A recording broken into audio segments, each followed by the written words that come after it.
for sharing some of your time with us here today at Sunnyside Nursery. My name is Holly Shippers. I'm the manager here, seasonal manager here, and to my right? I'm Sarah Christopherson. I'm her little groupie. I don't know.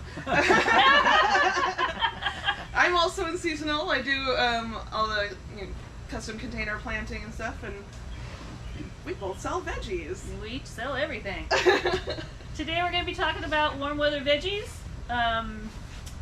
One thing about warm weather veggies is they do like to be in temperatures 50 and above. So we typically say watch your nighttime temperatures because those are going to be your cooler temperatures. Warm weather veggies also like a little more sun than maybe your cool weather veggies would like. Can you have too much sun? Absolutely. An example, tomatoes. If they get too hot, they do a couple different things. First, they're going to curl those leaves up, and that's because the soil is either not wet enough, so they want to reserve what moisture they have in that soil, so the less leaves showing on the sun, the less it draws up moisture. And it will also do that just with the extreme heat on them. So they just have a defense against that. They also at a certain temperature will really stop blooming and producing. Yeah. So they like that. And that's that with sweet spot. And that's with a lot of the warm weather too. If it's way too hot, they will stop producing. They'll look pretty with flowers, but that's the farthest they'll go. What you want to do in the very beginning: how, where, what, how, and where do you want to plant them? You want to put them in the ground. You want to put them in a raised bed. You want to put them in a container. Don't forget, you need a water source close by. You don't want to be hauling those buckets of water out to them. So keep in mind where your water source is. I had a 150-foot hose I was dragging to my. It's like, not doing that anymore. They're growing in my driveway. So you want to make sure you have the appropriate sunlight. Again, not too hot. What's going to be really hot would be like against a wall or asphalt. That's going to radiate more heat, and that can bring it up 15 degrees. So you want to keep that. I've made that mistake. I thought, oh, tomatoes want to have everything they can get over here in Western Washington. I'm an Eastern Washington girl. So I thought, oh, I need to just blast them with heat. So I had them in a pot, a black pot, on a cement pad against a wall, and they cooked. Yeah, they were producing well for a while when it wasn't hot out. It was heating them nicely, and then it got hot out, and they were they were not happy. So if you're going to plant in the ground, I would suggest amending the soil with either the soil booster or the compost. Compost has, I'm just going to say a few ingredients. They're full of really good organic ingredients, but there's some key ones that I just want to suggest. Chicken manure, bat guano, worm casting. That's going to be for the compost. And the compost also has alfalfa. Alfalfa is going to help speed up the process of breaking down organic matter. It has proteins in it that will help do that. Soil booster has the chicken manure, the bat guano, the worm castings, and that again, it has microbes that will help break down. That's gonna have a high concentration of all of those additives to your soil, and the compost does that along with adding a decent amount of organic matter. And it also has kelp, and that's going to help support the nitrogen in the plants. If you do raised bed, you're going to want to do raised bed. That has, again, chicken manure, bat guano, worm castings, and that one also has microbes that are little beneficial things that break down the organic matter, and it also has mycorrhizae, very important for your root development. It's myco for fungi, rhizae for roots, and that's going to help support your root system and get those little hairs on your roots that are helping to bring up the moisture and the nutrients. A good symbiotic relationship. So they're going to attach to the plant roots. They're going to help get all of the vitamins and nutrients and all of the good stuff out of the soil for the plant, and the plant is going to feed them sugars in return. So they really help each other out. If you're going to do containers, the Edna's Best that has a little bit of the worm castings in it. It's got a little bit of this and that, but we also have additions that we want to add to that additives. Or the Ultimate. Ultimate. That is one of my favorites. That is really high in a lot of nutrients. It's typically I would mix 50-50 with that and the Edna's, except for tomatoes and peppers. They like that hotter soil. So yes. How thick? Let's say you've got a raised bed. Mm-hmm. How thick would you apply it? An inch, 2 inches? Of the compost Yeah. and the soil booster, I would go to 2-3 inches and then till it in, dig it in. You don't want to just leave it there. You want to get it down where the roots are You can come talk gonna to be. us after the class. We'll talk about what's in your raised bed now and how best to spruce it up. Okay. In addition to these soils, I would also recommend azomite. Azomite or trace minerals is going to help your plants store nutrients. So to draw the nutrients into them, store them so they can use them as needed. You want to make sure you're allowing them to do this because they're going to be using all their energy to grow, and bloom, and fruit. Got the idea?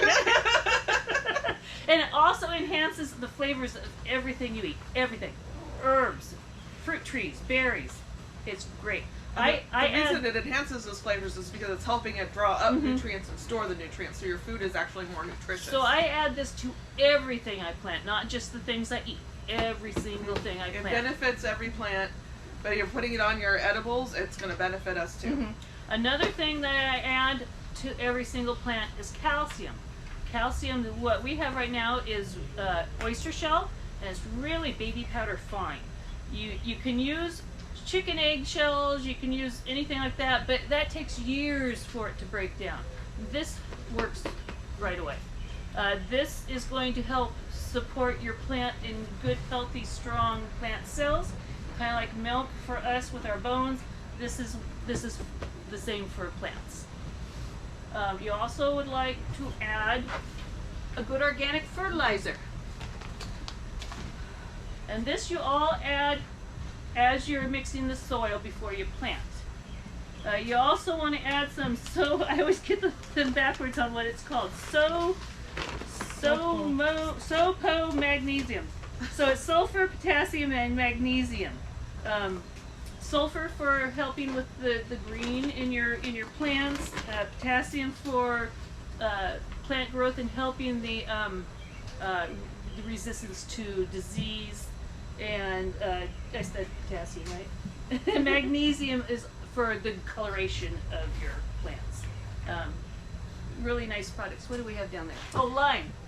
Lime is a sweetener that is going to bring your pH up in your soil. A lot of veggies, not all, but a lot of veggies like to have a sweeter soil.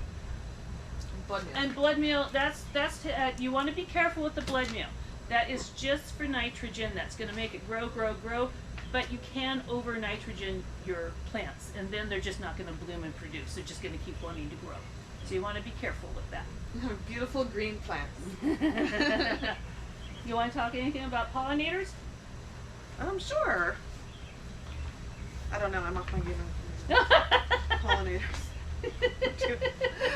Okay, so a lot of our summer veggies are plants that are producing from flowers.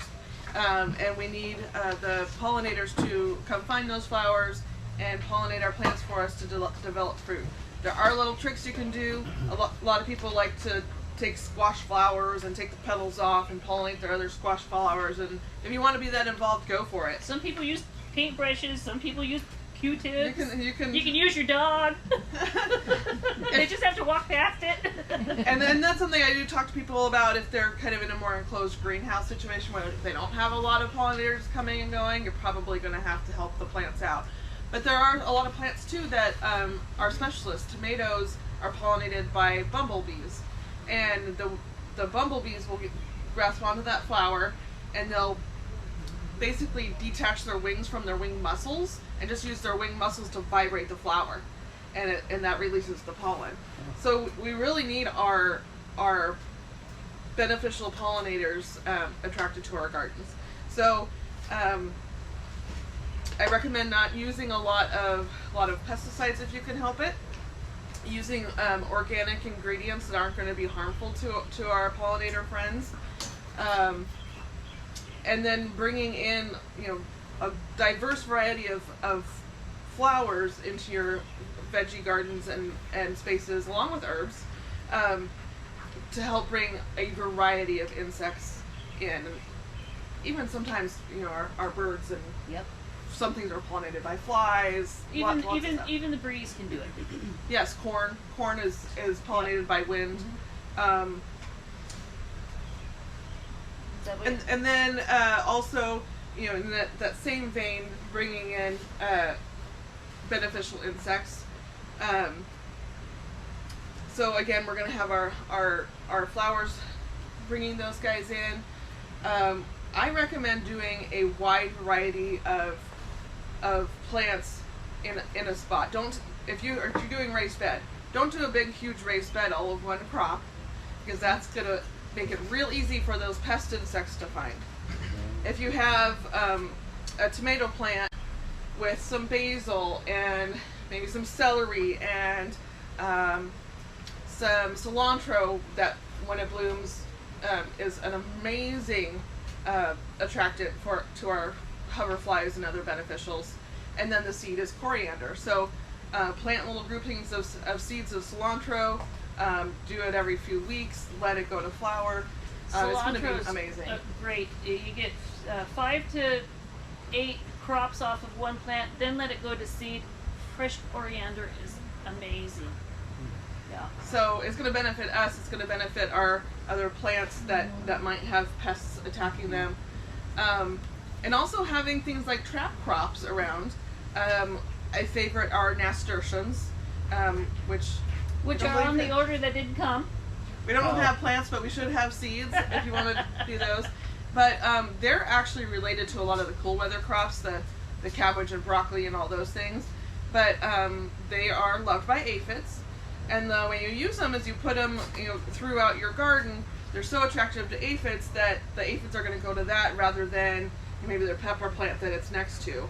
And then the nasturtiums, unless they're really overtaken by aphids, can really generally handle a little population of them, which then is a food source for our beneficials. If we attract ladybugs with our flowers and stuff, but they don't have that aphid crop to eat and for their offspring to eat, they're not going to stick around. And you want to be careful when you do see aphids. Don't poo-poo them. They are born pregnant. You blink and you've got thousands.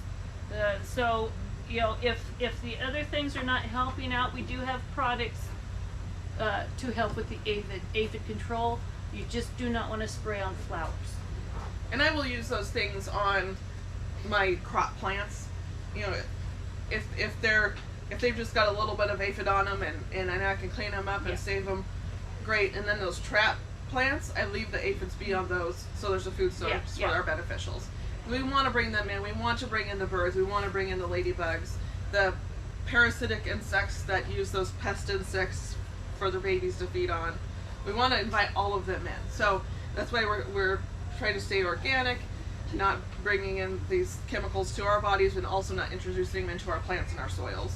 That's going to keep all of our beneficial. We carry a critters lot happy. of sacrificial plants. Yeah, marigolds are another favorite.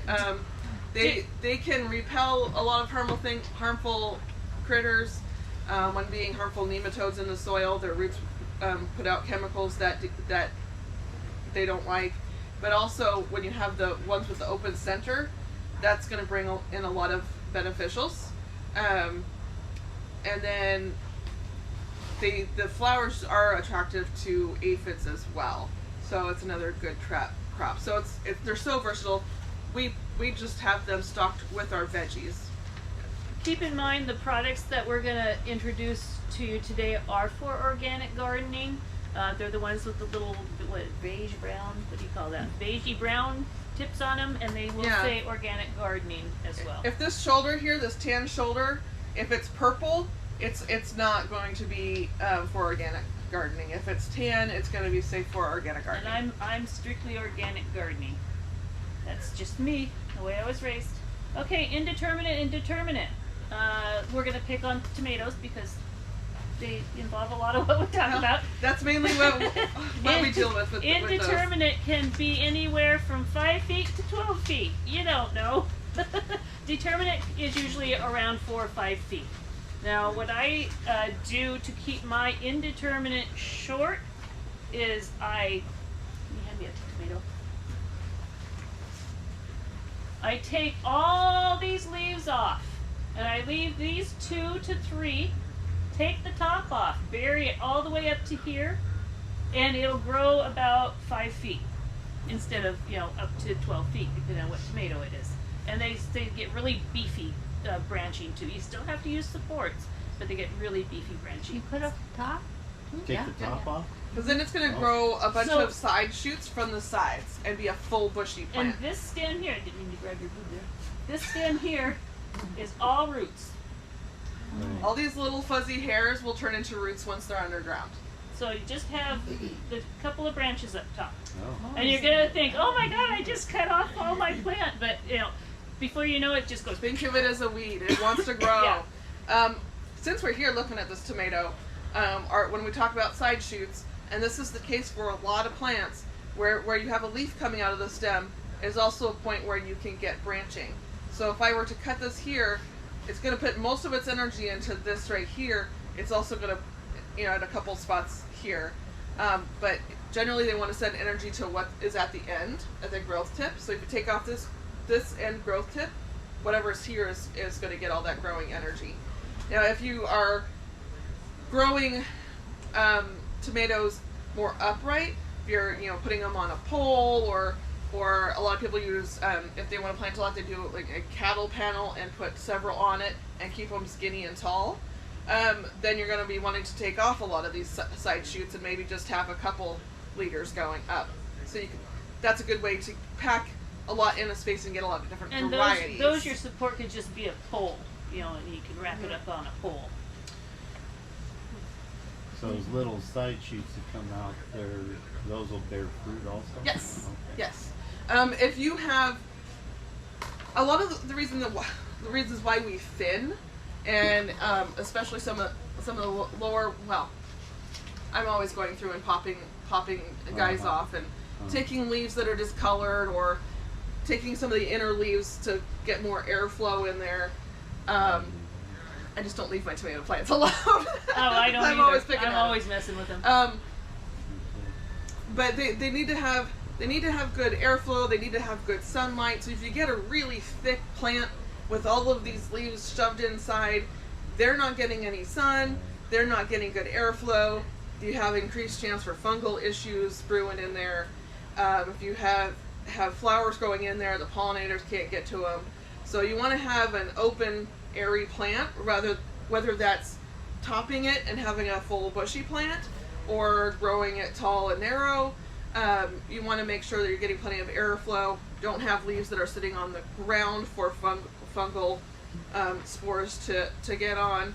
And just watching those leaves to make sure they're nice and happy green and getting sunlight and benefiting the plant. And all of those unnecessary leaves that you don't need to have are using up nutrients that could go towards the plant producing and being happy and healthy. So you want to clear it out for that as well. Okay. Any questions on tomatoes? Same treatment with determinate? Like, do they behave the same way? Oh yeah, we still need to get to determinate. Oh. Thank you. So yes, a determinate tomato will grow to a determined Yeah, height. they're usually around That's the- 4 or 5. Right, yeah. and most of the time that they're going to produce their crop all around the same time. It's not like everything on the plant's going to ripen the same day, but you're probably going to be. It's good steady- for processing. yeah, If yeah. you're canning, Yeah. a lot of your like your Romas and San Marzanos and things like that, your soft tomatoes are determinate. And they're going to produce a crop all at one time, so you can have a whole bunch to process, to can, to freeze, to whatever you're doing. So you're not waiting for the whole thing to do its thing. But it's yeah. also an easier one to grow in a container because it doesn't want to get quite as huge. My husband loves the determinant because he's tomato season. He has to have his tomato sandwiches. It's specific bread. It has to be, So every day he can go out and get a ripe tomato. My wife with Caprese. So if you're doing multiple tomatoes, you might consider trying some indeterminate and some determinate, and see what you like. See if having a determinate is going to give you a good amount of tomatoes at the times when it's ripening, or if you want to just have some. I always have to have a few cherries where I'm walking into the door. And what I He's so do snacking. what I do at the end of the season is I'll have some of everything left over. It all goes in a pot, and I just make a good basic sauce, so I can portion it out, and then I do marinara or Bloody Marys or whatever. You can keep it basic so you can use it for all kinds of. If you're things. overwhelmed with ripe tomatoes, Yeah. you can toss the whole thing right in the freezer too. Yeah, yeah. Just a whole tomato in the freezer, and then when you're ready to take it out and process it, that freezing and thawing process makes the skin slip right Yep, off. Yep. So it's easy. You just Food chuck it waste, in, too. let it freeze, and then when you're ready to deal with it, it's very easy to process.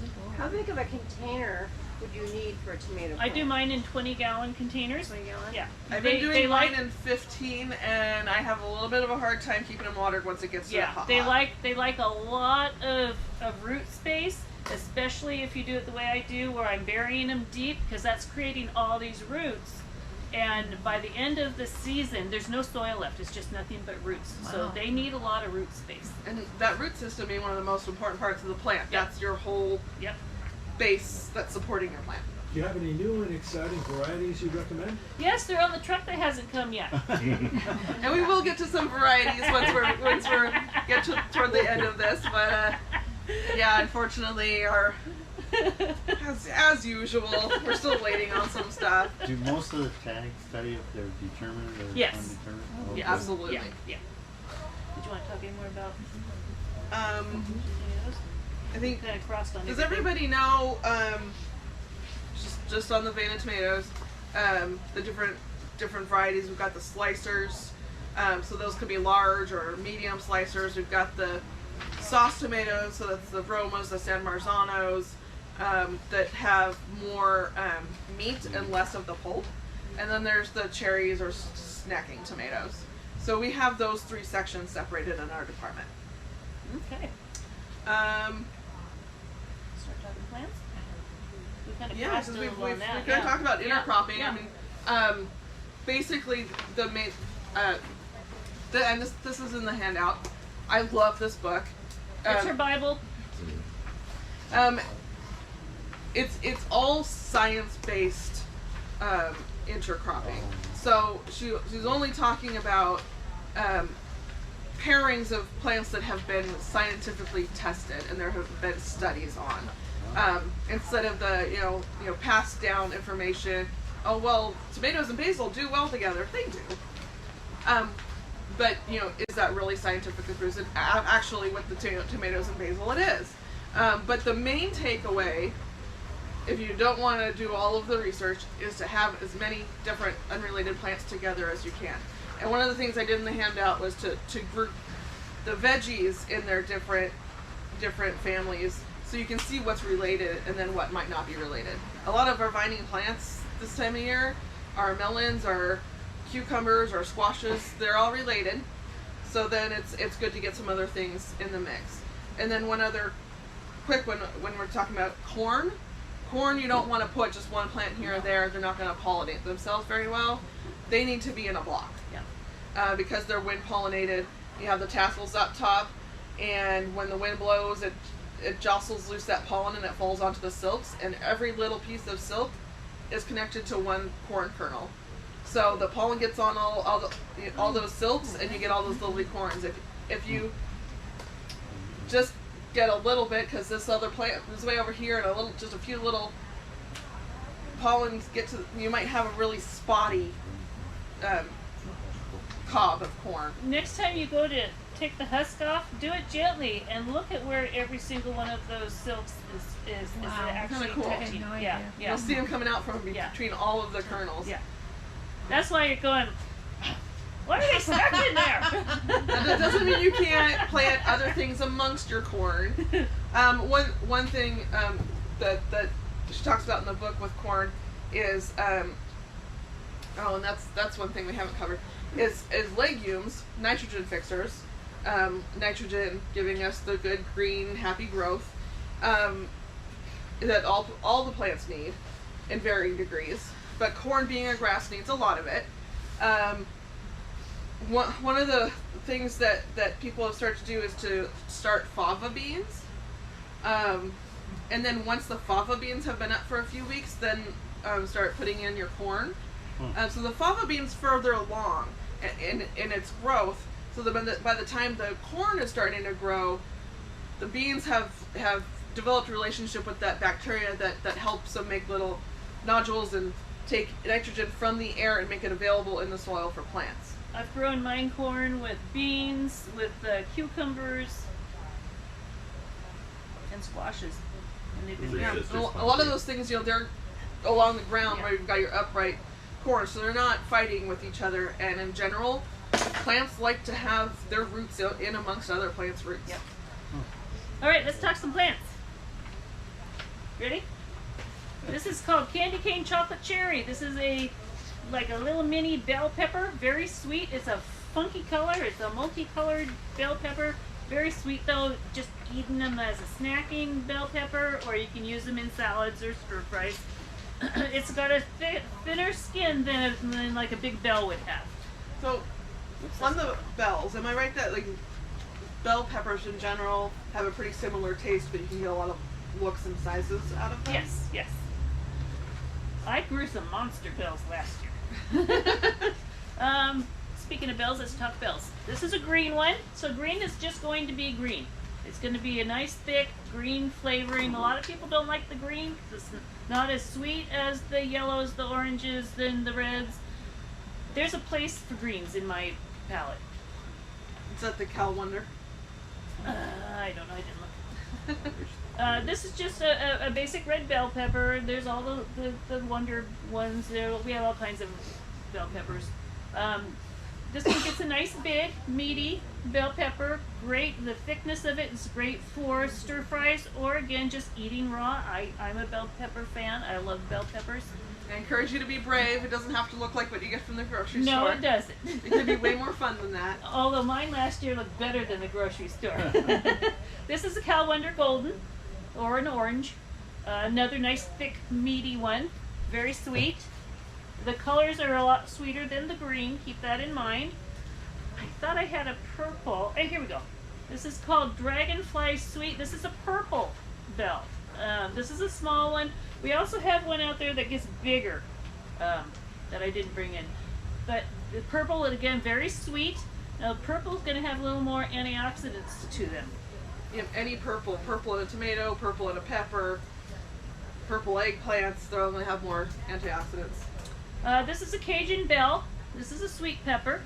Has a little more flavor to it than just a sweet, like a regular bell. And this one is Mad Hatter. Mad Hatter's kind of in the middle there. It starts out sweet, and then you realize, there's a little bit of heat there. Not a whole lot, just a little bit. Just kind of an aftertaste of heat. And it's a fun one to grow because it's a really funky shape. They're silly looking peppers. They're fun. This one is a cayenne. Everyone knows cayenne's got a little heat to it. This one's a nice cayenne long pepper. And don't forget that your peppers don't have to be used fresh. You can dry them and make powders out of them and put them in your spice cabinets. So this is called pumpkin spice jalapeno. No, it does not taste like pumpkin. It just is orange. So this is an orange jalapeno. It has the heat still. It's just not that basic green. This is called red hot cherry. I think this is very much like the cherry bomb. That is a really hot pepper. Great for in chilies, or some people just like to eat the hot ones too. I love hot peppers. I'm a hot pepper fan. Then we got our standard green jalapeno. We all know what those look like. Now jalapenos can vary in heat depending on the type of jalapeno, and unfortunately When they just say jalapeno, that's not giving us the type, so you're just kind of taking your chance. They'll all have heat of some sort. Some just have a lot more than others. This is sriracha, so it's going to be a nice heated pepper. This is a salsa hot pepper, so use it in your salsa. You can use any of these hot peppers in That one whatever you make. is a jalapeno variety. Yes, it is a jalapeno variety. This is an Anaheim. This is more of a mild heat, not a really hot heat. For a hot heat, here's a Thai pepper. Now I've got some friends that they'll eat, like, for example, a bite of sandwich, and then they'll take a bite of that pepper. So they got a pepper in one hand and a sandwich in the other, and they love that. No, thank you. I'll use it in my stir fry. They're excellent in your stir fries. This will tell you how hot this is. This is called the Carolina Reaper. This is one of the hottest ones around. I'm so happy that we found it this year. Another one is Ghost, and that's on the truck that did come, but we'll have it eventually. And that's another really hot pepper that I love. It's just not a Trinidad scorpion. Close. It'll get your eyes watering. They're a little more than I'm gonna go for. Okay, corn. This is one of my facious. I was gonna say bodacious. That's the corn. This is one of my favorites. Bodacious is a yellow corn, very sweet, very, very sweet. I try to just bring in the really sweet ones. This one is a white corn. White corns, most of them in general are really, really sweet. Yes. What size pots do you recommend for the peppers? Do you want 20 gallons? I put mine in smaller pots, and I usually do 2 peppers per pot, and they're usually in about a 15-gallon. They don't require as much root space as a tomato. But they are a unique one, and that peppers like to be living with other peppers, so having at least 2 is going to benefit them. Yeah. Yes. Sorry, she just reminded me too, because peppers and tomatoes are related, do they also benefit from removing those lower leaves and planting them deeper? I don't do that with my peppers. Okay. They produce extremely well just putting the roots in the ground. Yeah, and if you look at them, they don't have they have a smooth stem. Yeah. They don't have They won't those little sprout. fuzzies that the tomatoes have that turn into the roots. Okay, thank you. This one is a Honey Select corn. Again, very sweet. I try to just bring in the sweets. Keep in mind, corn cannot be grown in a container. They are not happy in containers. It needs to be in the ground. And you, of course, don't have to just grow sweet corn. There's plenty of time to get corn going from seed right now. So you can do popcorns. You can do ornamental corns. Those ones with all the pretty different colored kernels that you Orange can use and gold in the and fall black for and decorate yeah. with. There's plenty of options. Yeah. Cucumber. This one's a Japanese cucumber, so it's going to be long like the English cucumbers are long. Very good one. Very meaty. This one is, let's talk about those after. This is my favorite. This is the only cucumber I will grow. This is called Marketmore. It is one that you can grow up on a trellis, or I've done them on tomato cages, and I've also just done them on tables where they can just spill down. Produces a lot of cucumbers. Make sure that you treat this as one plant. Even though there's 4 in the pot, they don't like to be torn apart at the roots. So treat this as one plant. Anything you get in the vegetables that are like this, treat as one plant.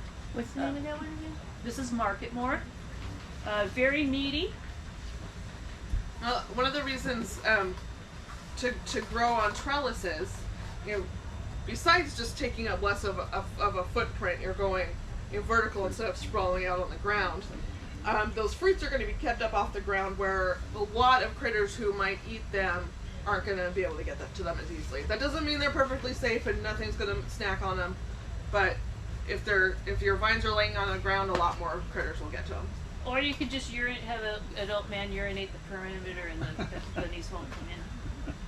I had to get it in. This is a lemon cucumber. It does not taste like lemon. It's just yellow. But a very good one. Very good tasting cucumber. All right, let's talk pickling. This is a Calypso. This is a pickling cucumber. This is going to be a smaller cucumber than, say, a slicing. We'll call them slicing cucumber. It's going to be a rougher skin, not as smooth. This is another one. This is called homemade pickles. Again, it's going to be a smaller cucumber and a rougher skin, and they're a little denser, meatier cucumber too. This is a burpless. Doesn't make you gassy. A lot of people get gassy with cucumbers. I appreciate the burpless. Yes. I just like to belch. This is another burpless. I got a lot of burpless in. You want to talk some eggplant? No, I won't even talk about Oh, I can read tags, but honestly, you are the expert on all of these veggies. okay, this is a melon, even though it's classified as a vegetable. We all know it's not a vegetable. I mean, it is, but it isn't. Technically, most of these are fruits, but This is a honey rock cantaloupe. They are hybridized to grow in our short summers, so they will produce a ripe melon. Very meaty and sweet. I like my cantaloupe with a little salt and pepper on it. That's really good. And it's from the 60s. I can't help it. I haven't tried that. It brings out the flavor. This is a crimson sweet watermelon. Another one that's really nice. This is one that I have grown, and it produces a nice little, a little melon, but it's still yummy. Can you put that in a container? I grow all mine in containers. Yes.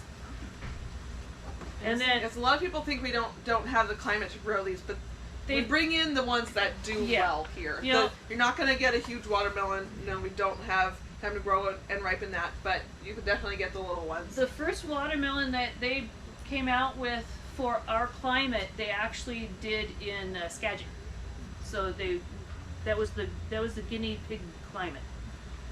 This one is a sugar baby, very much like the other one. It's a smaller watermelon, and true to its name, it has a lot of sugary sweetness to it.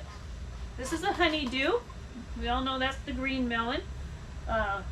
I find it to be a misunderstood melon. A lot of people don't care for it, but when it's ripe, it's delicious. Did I do all the melons? All right, we did that. How about eggplant? This one is Rosa Bianca. Rosa's going to be a kind of a round eggplant, kind of a pinkish round eggplant. Not the traditional like you'd see in the grocery store. Still very good. Now remember, with your eggplants, you want to salt them and let them sit out, and that sweats them. And then you need to rinse them in a bowl of water to get that salt off, and then you use them after that. Otherwise, they're going to be so strong that you're gonna, and you can do that with big slices, putting them out on paper towel. paper towels. Yeah. This is Black Beauty. This is going to be another kind of more round one, darker flesh. This is your more traditional one. This is Millionaire. It's going to be that more traditional. I don't want to say the emoji one, but that shape. Zucchini, everyone's favorite. This is Black Beauty, very popular one. It's hard to keep this one in stock. A very good zucchini. I was raised where this was our snack. My mom would tempura slices, deep fry it, and cover them with Parmesan cheese. Oh, it's so good, so good. I've been craving that lately. I might have to do it. Do people know the difference between summer and winter squashes? No? Okay, so zucchini is a summer squash. They're going to kind of produce all summer long, and you can eat them fresh. They have a nice thin skin. Thin skin, yep. And a winter squash, like a Hubbard or butterscotch. Or butterscotch. They have that. They get that tougher skin on them, and they are better for storing and using through the fall and winter. So this one's a winter one. This is butterscotch. It does not taste like butterscotch. It just is the color of butterscotch. Very good one for, you could bake it, you can stir fry it. Very yummy. This one is Table King. It's another winter squash. The rest are going to be winter squashes. I don't have a whole lot of summer squashes in. We have a crookneck. Oh, we got a crookneck. So this is a winter one. This is Table King. It's going to be like a larger acorn squash style. Don't mix them up. I just talked about those. These are the summer squash. Hey! You didn't sort them Yeah, well. I did sort of. Crickneck, summer squash. Again, these are great for baking or stir frying.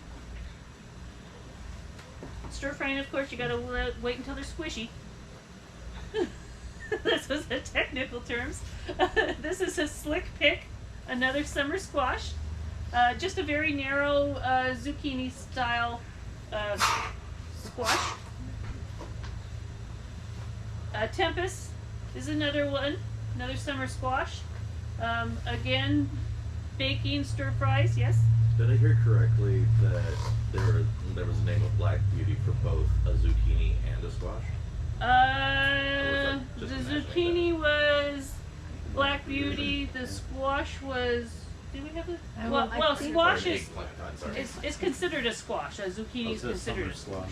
Yes. Okay. But yes, there's a Black Beauty eggplant as Eggplant, yes. Okay, so I wasn't imagining. well. Another popular summer squash is patty pan. For Yeah. some reason, we have a hard time finding I it to bring it haven't in found as it at starts. all. I haven't found it at all. It's more of a Yeah. UFO shaped Yeah. squash. They're pretty cute.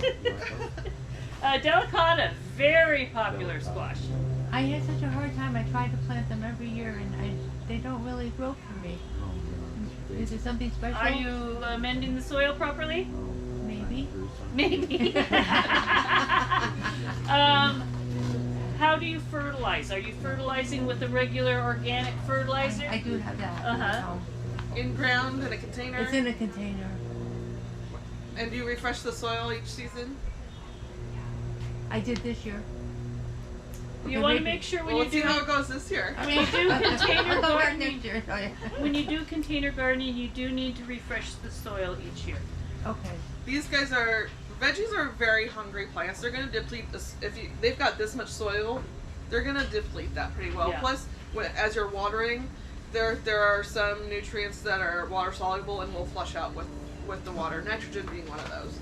And you want to get all those old funky roots out in. Yeah, you could have fungal issues. You can have insects harboring over. What was your question? If you're going to do containers, say a substantial container, and plant something in it, do you want to catch the water underneath, or do you want it to go through? Just go through. You don't want it sitting in water because then it's not going to give that plant any chance of getting air to the roots. It won't allow the soil to We dry a don't bit. necessarily think about roots needing air, but they need air, which is why when you've got like a boggy situation, you've got soil where there's just always standing water. There's just a few things that like growing in that. Most Yeah. things aren't going to be happy with that. Right clicks it. And if it's staying in the water, it's just going to stay wicking up that moisture, and you're going to create fungal issues, and you don't want to do that. This is a Taybell. This is an acorn squash. Acorn squashes are delicious. I steam them in the oven in a little tray with water, and then I'll flip them upside down and put melted butter and brown sugar in them. Oh, brown sugar. Wow. I keep threatening to come to her house for dinner, but You work my days off. no. Uh, Do you have a question? These squash, when you've got like 4 in a container like that, you want to leave them That's together a also? plant. That treat it. Any of the veggies, when there's more than one in a 4-inch, treat it as one plant. Yeah, like if you're thinking of a pumpkin mound, which some people do put them in a mound. Other people, so they tried both ways and don't see a difference. You know, just regular flat ground. But yeah, this is your whole mound. You just plug this in, and then if you're doing multiple, you're going to want to go quite a ways away to do your next grouping. What happens is when you try to pull these young plants apart, their roots are very young and fragile, and it puts them into some severe shock. And most chances they will not grow for you. And if they do, they may be delayed because they have to try to repair their Yeah. root system before they can do anything else. So they're always going to be behind. Jack Sprat pumpkin. A little pumpkin. Just a little guy. Those little ones are fun because they get so many pumpkins on the vine. This is a Big Max. This is a good one for making jack-o'-lanterns. Or the jack-o'-lantern one. That one works well for too. making jack-o'-lanterns. Howden is another good jack-o'-lantern Yep, pumpkin. which is on the track. That hasn't come yet. Casperita kind of gives you an idea what color this is. Casper, it's going to be white.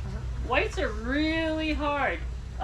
My son-in-law liked to, years and years ago, when they were young, he had to use his power tools to make a jack-o'-lantern out of one of these, which he enjoyed doing. But I've done that.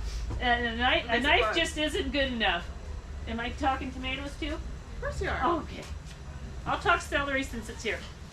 Celery, you can do cool weather, warm weather. It likes to stay moist, not sopping wet in water, but a good, nice, moist soil. It is so flavorful growing your own celery. It's nothing like what you get in the grocery stores. It's shocking. Grocery stores It taste is. like water. This, you can use the tops. I put the tops in salads, sandwiches, and soups or chowders. And then the stalk is going to be a nice. Which one is this one? It just says celery, but it looks like it's a Utah or a Tango, which is the broad celery. Kind of more what you're used to seeing in the grocery store, but it's gonna have more flavor when Lots you're of growing flavor. it and eating it fresh. If you've never had fresh celery, it's going to blow your mind.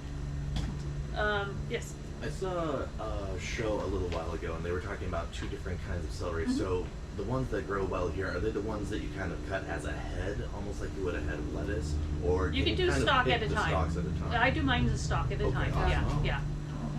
Perfect. So they really have use for a whole head of And, celery. and these are a biennial, so they'll give you the stalks the first season. The next season, let it go to seed and use that seed to plant for the current. Oh, great. Yeah, if you just want to do one plant worth of seed, you can take the rest out and use that space and leave one to go to seed the next season. So let's talk sauce tomatoes. Heinz tomato is a sauce tomato. Kind of a Roma shape. This is one that I'm trying for the first time this year. This is an Astiana, which is a really weird looking tomato. It looks like a lady's, drawstring pouch. Wow. Pretty cute. It's really cute, yeah. I'm trying this. This is a new one. I'm trying this for the first time this year. So we'll talk more about it next year in class. Indigo. This is a little cherry. His favorite. Indigo are really flavorful tomatoes. They come in multi-colors. A lot of time there's deep purple involved in them. Antioxidants. Antioxidants. Big on antioxidants. Here we have Better Boy. This is a nice slicer. This is a fairly good sized slicer. Very popular. Nice meaty slicer. Oh, we never talked heirloom, did we? Oh, yeah, a quick little heirloom versus hybrid. Heirloom is a stable variety that's been around for a long time. If you have just that variety all planted together, you can collect the seeds and get the same tomato from it. A hybrid has this parent plant and this parent plant, and then if you collect the seeds, It could be anything. yeah, you might get something similar to this parent or a mix of both, or things you don't even recognize. So Did anyone ever see Mad Max's Fury Road? Oh, I dated myself. In that movie, there's the old crones, the old ladies that That would were be the us. collectors of the seeds, and they kept these seeds to find the right place to plant them over the years. Little movie trivia. we would totally be those crows. They rode motorcycles. Sugar Rush is a really good cherry, very sweet. It's in its name, Sugar Rush. Brandywine. Now, Brandywine comes in red, orange, and yellow. This is an heirloom, very meaty, very yummy. Now, when I say meaty, it means it's not full of a lot of the seeds and the membrane that comes with the seeds. Not the slicer? That's a slicer. This is another slicer. This is called Black Prince. Now, I pulled this one specifically because of how it's... It doesn't matter if you're going to bury that. All you want that for is the roots anyway. And also, you don't have to bury it like this. You can take these leaves off and bury it like this. Yeah. You can And do this will turn and grow up, and the benefit of that is you've got roots all along this space instead of just, here. They're using more of this area to get nutrients and water, but also the roots are going to be up higher where the soil is warmer, which is going to benefit you in the cooler part of the season here. Tomatoes are fun to play with. Play with your plants. Do you leave the roots on it? Yes. Yeah. The bottom roots. Oh, yeah. Oh yeah. Oh yeah. That's going to support the plant while it's growing, Well, it's growing the out those other new roots. Yeah. This one is an early girl. This is also a popular one because it's one of the first ones to ripen. It's a 54 day, 54, And it 56 really day does. plant. Yeah. Some of you may know we plant some up to have big grown ones to sell, and yep, that one definitely produces earlier. This one's, I already talked about Bitter Boy. That's just a big boy. Just better. It's a big better boy. Yellow Sun is just what it is. It's a yellow tomato, another slicer, another nice meaty one. Yellows tend to be pretty mild Yeah. on the sweet side. This is Sun Sugar. This is another very popular one. This is a cherry tomato. And again, it's in that name, sugar. Let's see. This one is also very popular. This is a Sun Gold. This is going to be an orangey yellow cherry tomato. When this first came out, it was like the candy of tomatoes. It still is, but Rapunzel's taken its place. That's also one of the ones we did not get. Rapunzel. It's on the track. Okay, Sweet 100s. This is an old-time cherry tomato. It's been around forever. Very sweet, very yummy. And there's another one called Sweet 1 Million that I did not bring, but again, it's a yummy sweet one. On the cherry tomatoes, is there one variety that has a thinner skin, or? The Sun Gold has a fairly tender skin. The Rapunzel has a fairly tender skin. What about Juliet? Juliet does. Juliet's going to be kind of one that sprawls. You can put it in a basket. Oh, There's also one called Tumbling Tom that can be put in a basket. And then there's one that is a patio tomato that can be just small in a container. Any questions? I'm gonna just show you something quick.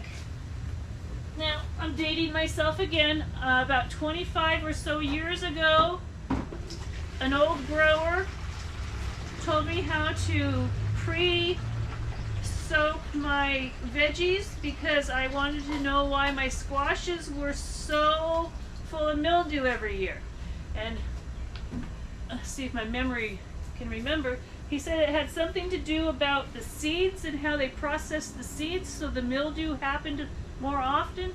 So he told me to do this. I'm going to put copper in some water, and I do this like I do cooking. I don't measure. I've done it for so long, it's just... But all the paperwork she just flung off of there will tell you how much to use. I just made a mess of that. Where's my stick? It's nice and blue. It's blue, and since it's in a bucket, I can't shake it, so I'm stirring it. So this process is going to be beneficial if you're planting, a good amount at one time, especially your things that tend to get mildew, like the squashes. So, I don't know about you, but I get frustrated all the time with, or I did, not so much now because I do this, with the squashes because they mildew so easily, and with our rains, and then we water, try not to water the foliage when you water, try to water the soil. But he said, grab it like this, get it between your fingers so nothing falls out, dunk. The whole thing is covered now. So you've done a pre-soaking of copper. So you're not there with your old spray bottle trying to get every part of the leaf and stem. But if you do want to do it with a spray bottle, I don't know if I brought one in. Down Right in the here. middle there. Right here. This one's ready to go. I do it all the time, so I like to have a concentrate always. Copper is something that as a gardener, I have to have always. I have to have it on hand always. I We were use it all the time. talking about it this morning, how we both have the pump up sprayers. Yeah. They make it real easy to spray the tops, but also the bottoms without straining all your muscles. we like to have the fungicide mixed up and ready to go, as well as the Rose RX, which is mainly the neem oil, which is good. Helps with fungal issues, but is also good for pest insects. Yeah. Kind Now- of in line with that, they sell that copper tape that's supposed to repel slugs. Does this have a similar effect? Well, that's a whole different critter in itself. Fair enough. Yeah, I it's don't- not going to. I don't know if it would do anything no. for any plants that get munched on. No, it The has rain's to. going to rinse it away. It has to go into its vascular system. And I recommend doing this with anything. Pre-spray anything that is susceptible to issues. Roses, always pre-spray those. They're not meant to grow here in the Northwest. Start them out with Powdery at least a mildew, good start. that black spot, any of that stuff. Yes. If you have the neem oil, do you need the fungicide also? It depends on what you're doing. I'm old-fashioned. I just do the copper because the guy taught me. But you can also do a pre-spray with the neem as well. This does more for insects as well as fungicide. So it depends on what you're doing and what you're trying If to you're prevent. good with a spray regimen, using these things as a preventative can also be very helpful. If I was doing roses, I would do this. Now, I have not done any sort of exact science comparison or anything, but I feel like with fungal issues that are already established, like powdery mildews and stuff, the copper works better to knock it back. It's not going to go away. It's not going to disappear I was off your going to say, leaves. remember, if you've already got the mildew, it's not going to make that mildew go away from that foliage. Pick the worst parts off. What it's going to do is help prevent other parts of the plant from getting If the you mildew. spray that powdery mildew, then it's going to kind of knock it back so it can't just be spitting more spores all over the place. So you'll probably have to, treat a few times. Yeah. Especially, if it's rained, you're going to want to go out and spray when it's not going to rain for a little bit again. Now with copper, you don't want to do it too often, because that can eventually, in time, ruin your plants. But And I and usually don't drench your soil because there's beneficial funguses in your soil. We don't want to kill all of them. That's one of the things I don't like about some of the synthetic fertilizers, the liquid ones. Is like if you mix it in your watering can and it turns blue, it's got the copper in it, which is gonna kill everything. fungal things. Yeah, And it's going to kill the good stuff. a lot of funguses are very beneficial, and we want them, especially in the soils.